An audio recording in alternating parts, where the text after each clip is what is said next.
मंचस्थ सभी मान्यवर उपस्थित सज्जन तथा बंधु, स्वामी जी का मेरा परिचय बहुत पुराना है और स्वामी जी बहुत उत्कटता से अपने देश धर्म के लिए काम कर रहे हैं। समाज में एकात्मता प्रस्थापित हो, विषमता न रहे, अपने धर्म का ज्ञान मिले और अपने धर्म पर श्रद्धा सबकी पक्की हो, उस श्रद्धा को ढीला करके कोई उनको ले जा न सके,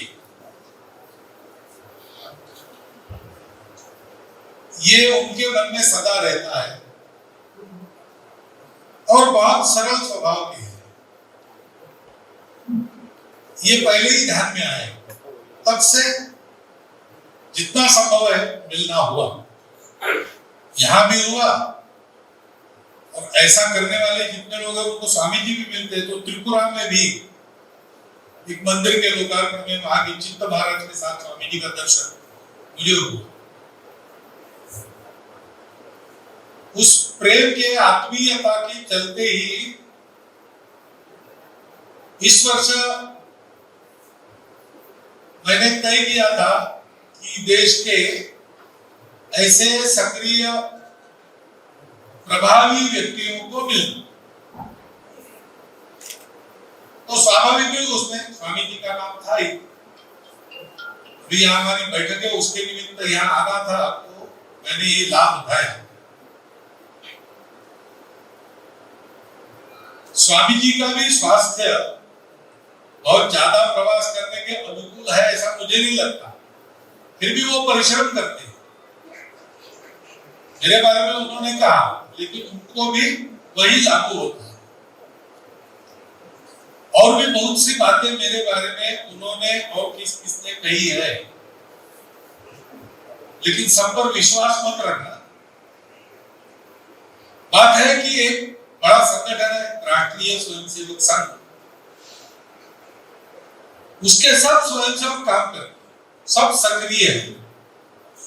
जो परिणाम आज देश की दिख रहे हैं, श्री राम मंदिर बन रहा है, देश की प्रतिष्ठा दुनिया भर में बढ़ गई है, इसके पीछे किसी एक का परिश्रम नहीं है।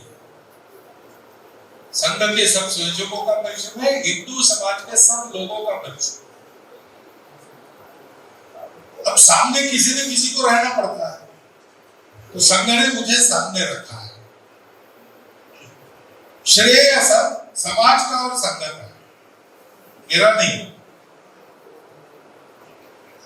अपने देश में ऐसे बहुत बड़े बड़े काम होते आए प्राचीन समय से,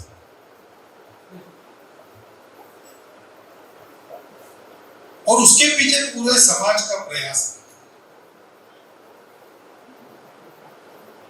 अब आज ये किताब है तमिल कीर्तिवाचक कंबोडिया,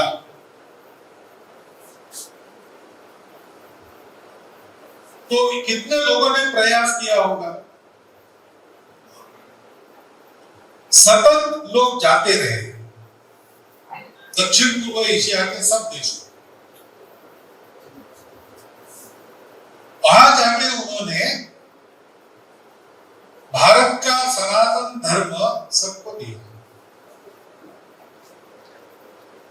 शिव की, विष्णु की, बुद्ध की उपासना सबको बताया, और उसके आधार पर उन लोगों को सुसंस्कृत बनाया। अपने यहाँ पर अनेक पूजाएं हैं, विविधता का ही देश है, लेकिन ये देश जानता है, मानता नहीं केवल। We know, we don't hypothesize, हमारी मान्यता नहीं है, अनुभव है, प्रतीति है कि सारी विविधता एक से ही निकली है। एक ने अपना श्रृंगार किया अलग अलग बातों से, अलग अलग रूप।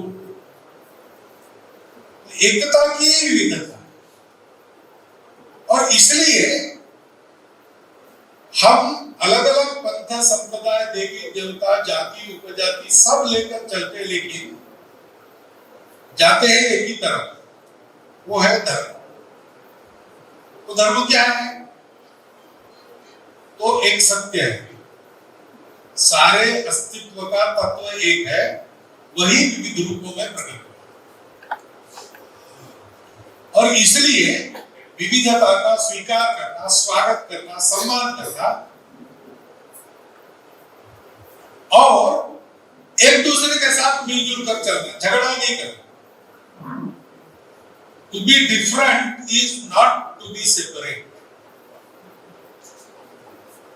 and to achieve oneness, uniformity is not necessary.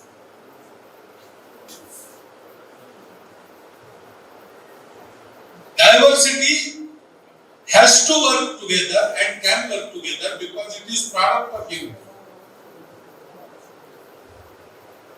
ये सत्य है। इस सत्य को लेकर भारत बना है। इस सत्य का प्रचार करने के लिए भारत बना है, क्योंकि सब एक है तो दुनिया के सारे लोग अपने ही कुटुंबी है, वसुधैव कुटुंबकम। तो हमको जो सत्य मिला वो उनको भी देना चाहिए। इसलिए भारत का निर्माण हुआ प्राचीन से। इसलिए यहाँ सारी देवी देवताओं की उपासना, पूजा, भक्ति सब परंपरा चली। छोटे छोटे अच्छे अच्छे संस्कार निकले। भारत ने उसको देने का काम किया। भारत दुनिया में सर्वत्र गया, मेक्सिको में भी गया, साइबेरिया में गया, दक्षिण पूर्व एशिया में तो गया ही गया।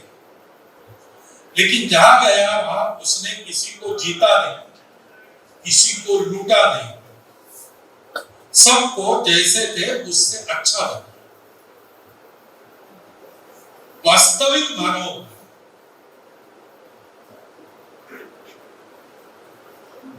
क्योंकि उसके हृदय में इस सत्य के कारण, भारत के मन में करुणा है, सब अपने हैं, सबका दुख मेरा दुख है, किसी को दुखी नहीं लेने। न तो हम कामये राज्यम न स्वर्गम न अपुनर्भव। राज्य नहीं चाहिए, स्वर्ग भी नहीं चाहिए, मोक्ष भी नहीं चाहिए। कामये दुख तप्तानां प्राणिनां आर्तिनाशनम्। दुख से तप्त प्राणियों के दुख का विनाश करना, दुख को हरण करना, सुख देना, इसके लिए भारत है। आत्मनो मोक्षार्थम जगद्हिताय। और दक्षिण पूर्व एशिया के देशों में जल्दी जा सकते, पास में है। बाकी देशों में जाना, मेक्सिको में जाना दूर है, साइबेरिया दूर है, के पास में है।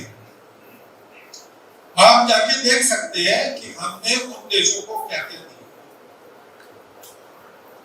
अभी भी उसकी याद वहां पर है, सब देशों में, वहां पर तो है ही। सत्य, करुणा, अंतर्बाह्य पवित्रता, शुचिता, और इसके लिए परिश्रम, तपस, ये चार मूल्यों वाला जीवन आपने उनको दिया। यही धर्म है, शाश्वत धर्म यही है। आचार धर्म बदलते हैं, वो तो अलग अलग समय पर अलग अलग स्थानों में अलग अलग होते हैं, लेकिन सब जगह एक बात ही, वो कौन सी? सत्य, करुणा, शुचिता, तपस। इसलिए तमिलनाडु से राजराजेश्वर चोल के समय में उसके भी पहले से लोग जाते हैं, अभी अभी तक जाते थे। तो वो तमिल कीर्ति वाचक बन गया, यानी भारत कीर्ति वाचक बन गया, यानी धर्म कीर्ति वाचक बन गया। बाकी लोगों ने तलवार के भरोसे या सेवा का भी उपयोग करके बाकी देशों को जीत लिया। उन्होंने दिग्विजय किया, वो दो प्रकार का था, एक है असुर विजय, दूसरा है धन विजय। असुर विजय वो होता है जो जिनको जीतते हैं उनका विध्वंस पूर्ण समाप्त कर। दुनिया में ऐसा करने वाले लोग हैं, तब भी थे, हमने भी उनको झेला। और धन विजय करने वाले लोग विध्वंस तो नहीं करते, लेकिन पूरा धन निकाल देते। दुनिया में ऐसे लोग तब भी थे, आज भी है, भारत ने भी उनको झेला। भारत ने भी दिग्विजय किया, सब देशों में गए, उस देशों के लोगों का हृदय जीता, उनकी भूमि नहीं जीती, उनका धर्म नहीं बदला, उनको जैसे थे उससे अच्छा किया। इसको कहते हैं धर्म विजय। हम धर्म विजयी लोग हैं। और धर्म विजय का तरीका क्या है? धर्म देना है, तो देना है केवल उपदेश से नहीं होता, आचरण करना। आचरण करने के बाद प्रबोधन करना। हमारे लोगों ने दूर दूर देशों में जाकर धर्म का आचरण दिखाया। उसके कारण लोगों ने ये मानव धर्म है, वास्तव में विश्व धर्म है, जिसको ये धर्म दिया, भारत का धर्म, हिंदू धर्म। वो उसकी मानवीयता को समझकर लोगों ने ग्रहण किया, क्योंकि हमारे जो लोग गए उन्होंने उपदेश नहीं किया, उन्होंने आचरण।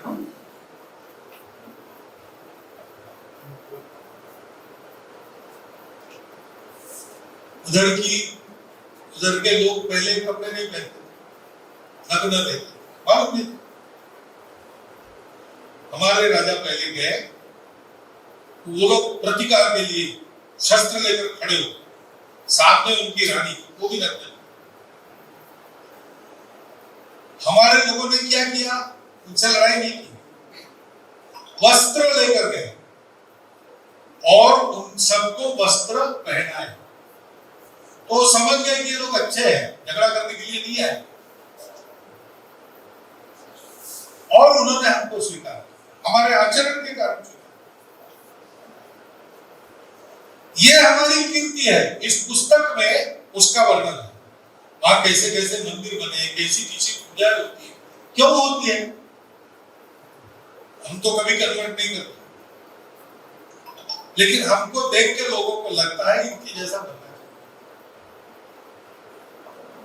वो पूजा किसी की करे, हमको फर्क नहीं।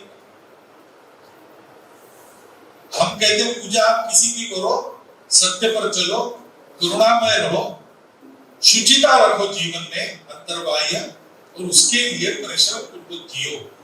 केवल मौज मजा करने का जीवन जीवन नहीं, वो पशु का होता है। और ये हम करते हैं तब ऐसा। आज अभी उल्लेख किया षण्मुखनाथ जी ने, स्वामी जी की वेदना, स्वामी जी की इच्छा,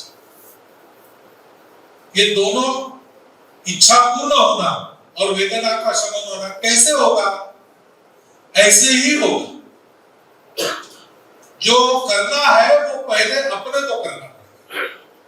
मेरे मन से भेद हट जाए, मेरे मन में अपने धर्म की प्रति प्रखर श्रद्धा होनी चाहिए, अपने धर्म का आचार मेरे मन में मुझे स्मरण रहना चाहिए, उसका आचरण मैंने करना चाहिए और अगली पीढ़ियों को भी पहुंचाना चाहिए। मेरे मन में कोई भेद नहीं रहे, फिर मेरे घर में भी ऐसे ही हो। मेरे घर में भेद का वातावरण नहीं हो, जात पात का विचार कोई करेगा नहीं, और मेरे घर में अपना जो संस्कार है परंपरा से आने वाला वो चलता रहेगा। उसकी बहुत आवश्यकता है, क्योंकि आजकल पश्चिम में सभी संस्कृति नीति संस्कारों को ठुकराने वाली एक लहर चल रही है।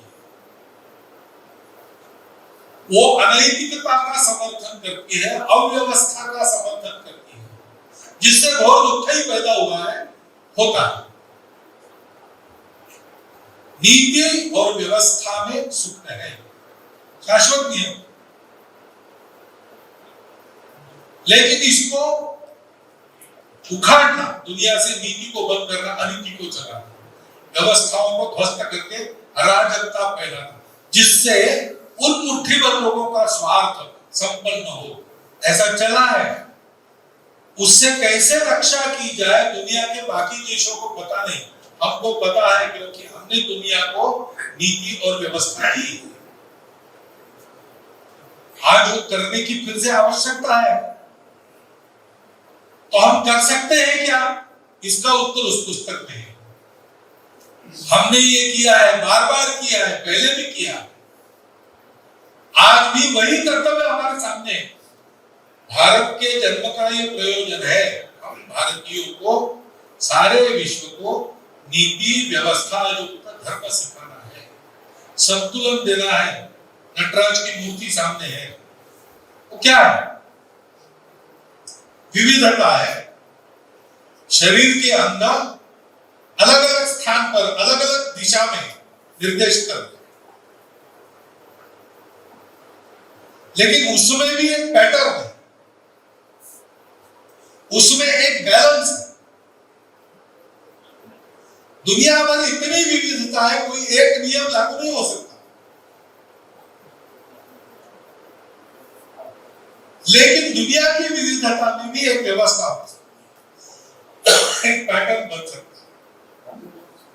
और हम अपने स्वार्थों को छोड़कर परस्पर संतुलन बनाकर चल सकते हैं। वो धर्म की ही मूर्ति है, यही लेकर हम गए, यही सबको दिया। आज फिर करने की आवश्यकता है।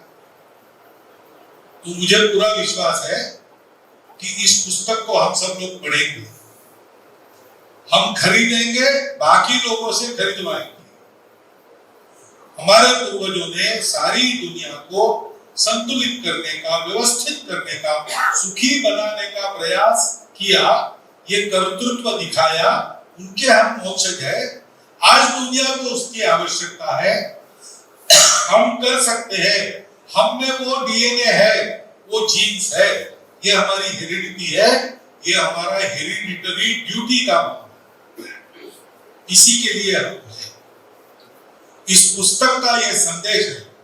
और इसलिए स्वामी जी ने जब बताया कि कंबोडिया पर पुस्तक है, तो मैंने थोड़ा खुल के देखा, तो ध्यान में आया कि वहां अपनी संस्कृति का जो प्रभाव है, यहां से वहां पहुंचा, कैसे पहुंचा, सारी बातें उसमें है, कहां कहां उसके लक्षण है, ये सारी बातें हैं। इसका प्रयोजन क्या होगा? तो स्वाभाविक स्वामी जी की इच्छा है और स्वामी जी की वेदना है। स्वामी जी भी अपनी इच्छा पूर्ति का प्रयास करते हैं, अपनी वेदना को शमन करने का प्रयास करते हैं, हम सब करेंगे तो सारी दुनिया से ऐसी वेदनाएं नष्ट हो जाएगी और सारी दुनिया की ऐसी जो इच्छाएं हैं वो पूरी हो जाएगी। हमको भी उन बातों से लड़ना पड़ रहा है, विषमता से, मतांतरण से, जो वास्तव में मानवता के विरुद्ध अपराध। उसे लड़ना है तो कैसे लड़ना है? जो पॉजिटिव है, सकारात्मक है, उसको बढ़ाना है। हमारे पूर्वजों ने इस सकारात्मकता का जो आदर्श रखा, वो आपके सामने इस पुस्तक के रूप में है।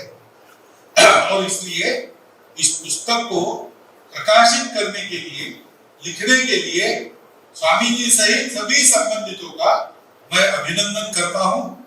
और आप सब लोगों को इस पुस्तक को पढ़कर प्रेरणा लेकर वेदना का शमन और इच्छाओं की पूर्ति, इस उद्योग में लग जाने का विनम्र अनुरोध करता हूं, आह्वान करता हूं।